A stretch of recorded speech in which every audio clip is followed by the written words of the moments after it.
नमस्कार दोस्तों, प्रभा साक्षी पॉडकास्ट में आपका स्वागत है। आज हम बात करेंगे दिल्ली में संसद की ओर निकाले गए प्रदर्शन मार्च के बाद पैदा हुए राजनीतिक और प्रशासनिक घटनाक्रम की। राजधानी में प्रदर्शनकारियों पर हुई पुलिस कार्रवाई के बाद आधी रात तक जंतर मंतर पर बड़ी संख्या में लोग जुटे रहे और केंद्र सरकार तथा केंद्रीय शिक्षा मंत्री धर्मेंद्र प्रधान के खिलाफ नारेबाजी करते रहे। मंगलवार को भी राष्ट्रीय राजधानी में सुरक्षा व्यवस्था कड़ी रही, क्योंकि यह आंदोलन अपने 24वें दिन में प्रवेश कर चुका था।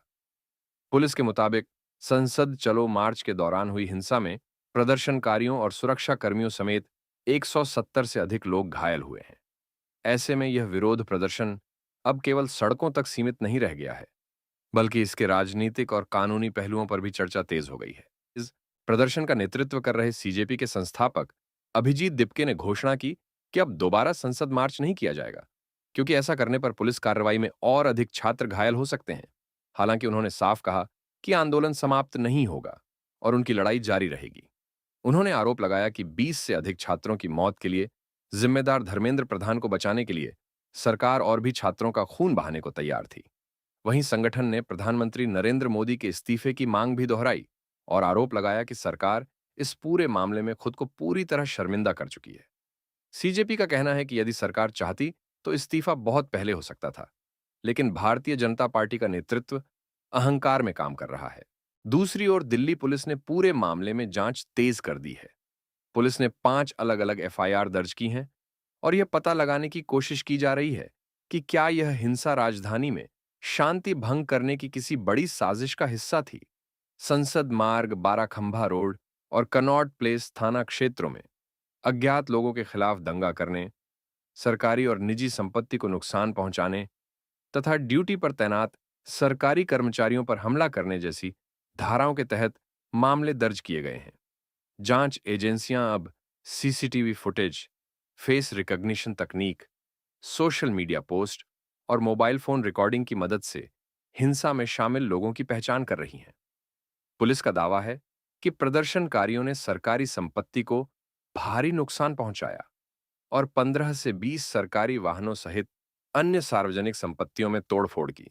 साथ ही लगभग 70 प्रदर्शनकारियों को हिरासत में भी लिया गया है। इसी बीच सरकार और प्रदर्शनकारियों के बीच बातचीत की भी कोशिश हुई। एएनआई की रिपोर्ट के मुताबिक केंद्रीय स्वास्थ्य मंत्री जेपी नड्डा ने कहा कि सीजेपी के प्रतिनिधियों के साथ उनकी बैठक सकारात्मक माहौल में हुई। उन्होंने बताया कि प्रदर्शनकारियों की ओर से पहली बार सरकार के साथ बातचीत का प्रस्ताव आया था। उनके अनुसार सुबह करीब 11:50 से चर्चा शुरू हुई और प्रतिनिधिमंडल ने शाम करीब 4 बजे अपनी लिखित मांगें भी उन्हें सौंपीं। नड्डा ने प्रदर्शनकारियों से धरना समाप्त करने और सामान्य स्थिति बहाल करने में प्रशासन का सहयोग करने की अपील भी की।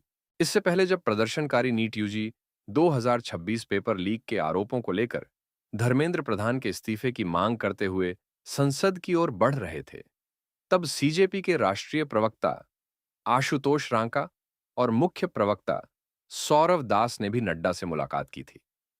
अब सबसे बड़ा सवाल केंद्रीय शिक्षा मंत्री धर्मेंद्र प्रधान के इस्तीफे को लेकर उठ रहा है।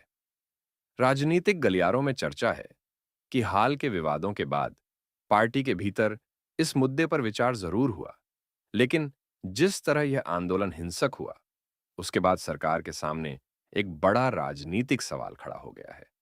माना जा रहा है कि यदि आंदोलन के दबाव में किसी केंद्रीय मंत्री का इस्तीफा लिया जाता है, तो भविष्य में किसी भी मुद्दे पर इसी तरह की मांगें उठ सकती हैं। फिर चाहे मामला किसानों का हो, सड़कों की बदहाल स्थिति का हो या किसी अन्य विभाग से जुड़ी समस्या का। राजनीतिक विश्लेषकों का मानना है कि सरकार इसी कारण बेहद सावधानी से कदम बढ़ा रही है, क्योंकि ऐसा कोई फैसला भविष्य में एक नई राजनीतिक परंपरा की शुरुआत कर सकता है।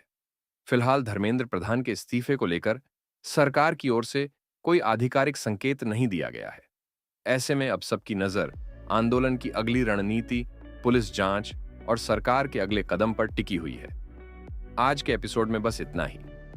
अगर आपको यह पॉडकास्ट पसंद आया हो तो इसे शेयर करें, हमारे चैनल को सब्सक्राइब करें और ऐसे ही महत्वपूर्ण विषयों पर विश्लेषण सुनने के लिए प्रभा साक्षी को फॉलो करना न भूलें। मिलते हैं अगले एपिसोड में, तब तक के लिए नमस्कार।